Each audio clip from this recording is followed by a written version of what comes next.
So I've chosen a little bit more of an involved question because I know that this one can look more intimidating than it is, especially as the only thing that you're given is these angles here, that this hill is at 10 degrees and that the angle of the launch of this thing is 22 degrees above the hill. And you're given what the initial velocity is and that it's going to hit at this point M. And so it kind of feels at first when you're like, find the time to impact. I don't even know how high this thing is. I don't know how far this thing is. So I just don't feel like I have enough information. When you get there and you feel that way, start writing down what you know. So let's start there. I know that by my trig, so you can see I was doing some lines here. So I'm going to have my velocity in the x going that way and my velocity in the y going that way. So I can go ahead and write those. That I have, so then v in the x is going to equal v naught times cosine of theta. And v in the y is going to equal v naught times sine of theta. And I just want to remind you that even though this came out to cosine and that came out to sine, doesn't mean that x and y are always going to be sine and cosine. We just make sure you write that like a little sticky note on the top of your page, because we're going to be doing things that won't always be that way, or you'll have to do something to make it that way. Okay, so we know that. Let's make sure that we're defining what this theta is. Well, that theta should be with respect to the flat ground. I need the piece that is parallel to my x component of velocity. Well, the piece that is parallel to my x component of my velocity includes that 10 degrees. So theta is going to equal this 22 plus that 10. So 32 degrees for both of them. So let's go ahead and write that out so we don't lose that. We know what v naught is, cosine of 32. And v in the y is going to be v naught sine of 32. Okay. Now, with x, let's see what equations we have. We have no acceleration, so all of our typical equations, they don't work. The only thing that I can do with x equation-wise is that my change in x is going to equal my velocity times time. So my change in x, putting in my x equation for velocity, is going to be my v naught cosine of 32 times time. Now, what do I actually want from here? I kind of feel like if I can figure out the time I land here, or the height that I'm at that time, then I feel like I can get something out of that. So let's try that. I look at this has time because I have a time component here. So if I have a bunch of unknowns, the one thing I know is I need to be able to relate my unknown somehow. I want to have it down to like a unknown if I can. So let's go with delta y then is going to equal v naught t. Actually, let me write that up here. In general form, delta y is going to equal v naught t plus 1/2 at squared. Ooh, and I remind myself, I am accelerating in y. In the y direction, I have 9.8 meters per second squared. So now it's time to remind myself that if I have two different quantities, I better make sure that I have my signs defined. So I'm going to define up and to the right as positive. So that means that both of my velocities are positive. My acceleration vector, though, is the acceleration due to gravity, so that one's coming down. So that's going to be a negative. And I've defined what v in the y is, so I can go, so delta y equals v naught sine 32 t plus, whoops, minus, because acceleration is negative here. So minus 1/2 times 9.8 times t squared. Cool. So what do these equations actually tell me? What they're telling me is my position in the x and my position in the y for any time t. Anytime. So it doesn't matter how long it's taken to get here. If that's the spot I'm interested in, I can use these two pieces to figure out the time. And I can't just jump into one because I'm like, well, they have two unknowns. So what do I know about this trig here? I'm going to erase some of this. I know at time t, I've hit here. Whoops, I erased my m. I've hit here. Well, isn't that just like a right triangle at that point? So wouldn't at time t, at the time t I'm interested in, this be delta x and this height be delta y? Wouldn't it? Kind of feel like it is. So physically, I have an angle and I have a way of getting my two sides. I need to be careful here because I'm looking at this 10 degrees. So I can say, well, I know that tan of theta is going to equal my opposite over my adjacent, my delta y over my delta x. Let's be careful here. We'll call that theta 2. Theta 2. So let's rewrite that. So I have tan, I'm going to write in the degrees so we don't lose track of which one we're referring to, equals delta y over delta x. Let's make sure that doesn't look like a negative sign.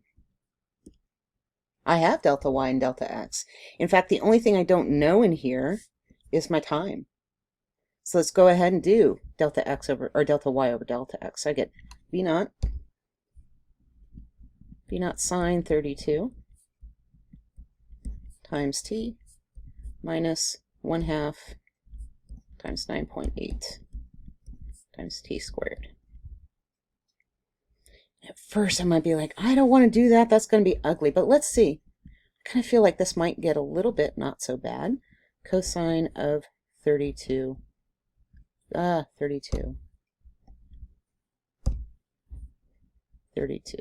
t. Now what I'm going to do to make my life easier, instead of writing it as a fraction, I'm going to write it as two separate fractions, because I'm going to see, I think I can make some of this stuff go away to where I'm not doing as much button pushing and then trying to figure out how to get t's out of places I don't want them and solving for this. So let's break it into two fractions, see if we can't make it prettier.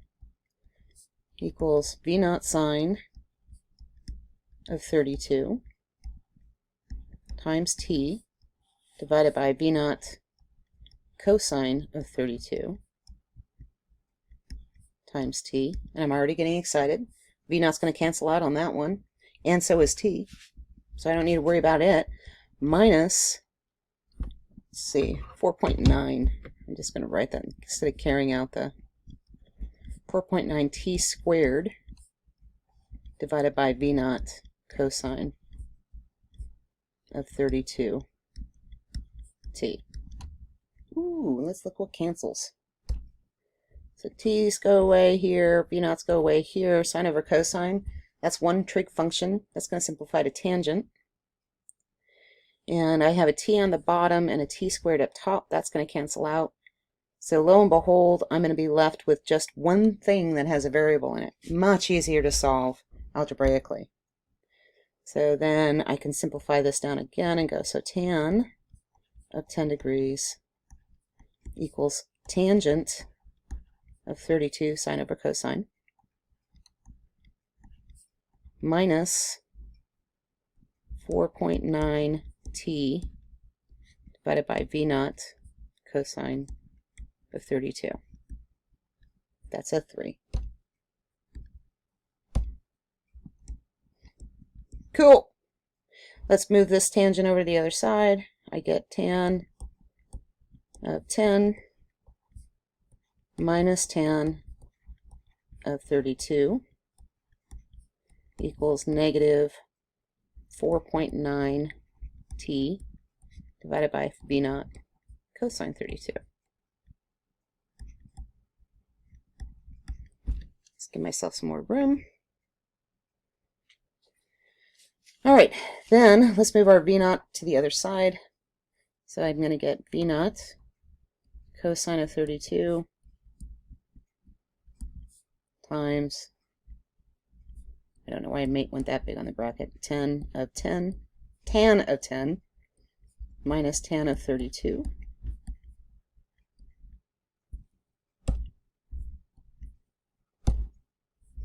tan of 32,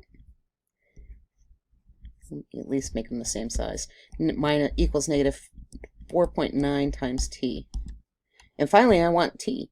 So the thing I'm going to put in my calculator is v naught cosine 32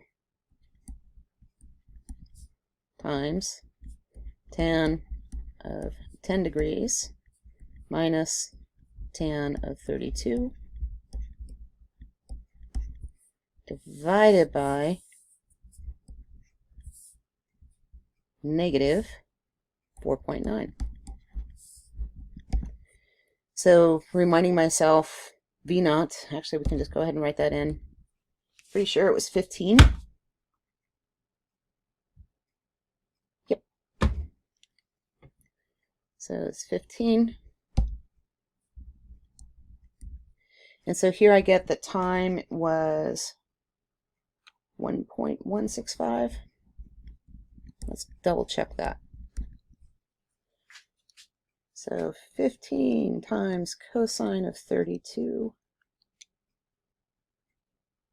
times tan of 10 minus tan of 32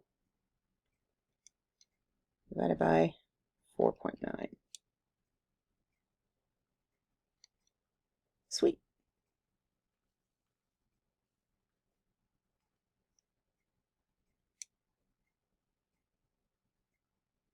What? Not sweet. I put it in wrong. 15 times cosine of 32 times tan of 10 minus tan of 32.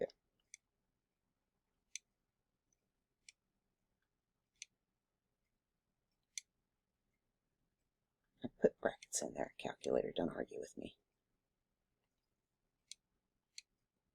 All right, there we go. That gets negative 5.705 divided by 4.9, negative, so it does give me 1.16, oops, 4, not 5. Cool. So what do I have? I have the time that it takes for that impact to happen.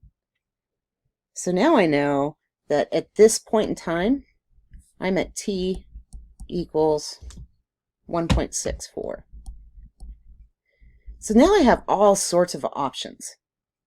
In my mind, the easier way to go is to look at this and be like, okay, this happy little equation here, delta x equals v naught t, that's like a small step. And I get this side, and once I have the delta x displacement, I know the angle, now it's just solving for the hypotenuse. So let's just do that, shall we? Let's go, then delta x equals v naught t, so that's just 15 cosine of 32. That's where it's good to make notes of what you're referencing for those angles. So that's going to give me my delta x of, oh, times time. Hello. Let's see, I'm forgetting something. Times 1.64. 1.64. 15 times cosine of 32 times 1.64. Yeah, don't do that. is 20.08. Not 08, there's no O there. 20.8 meters. So finally, let's see, cosine. So cosine equals adjacent over hypotenuse. We want the hypotenuse, so hypotenuse, otherwise known as the distance from O to P, or to M, equals my distance I just found of 20.8 meters divided by cosine of 10. Cosine of 10, again, reminding myself because this is the angle that I'm looking at there. So that divided by cosine of 10 is 21.818 meters. There we go. And we solved it. That's the whole shebang. So just remember the trick that I would like you to think of is to first start writing things down. Don't just stare at your paper and panic. Write down what you know. And then when you're sitting there thinking, but I don't know all of these things, think about what you do know and start like generating what equations can I make with my unknowns. Because what you want to do is pick something that gives you the least amount of unknowns so you can solve for something that you don't have, because it might not be apparent to you to like jump through these hoops to get there, but you can. You just got to start somewhere. There you go.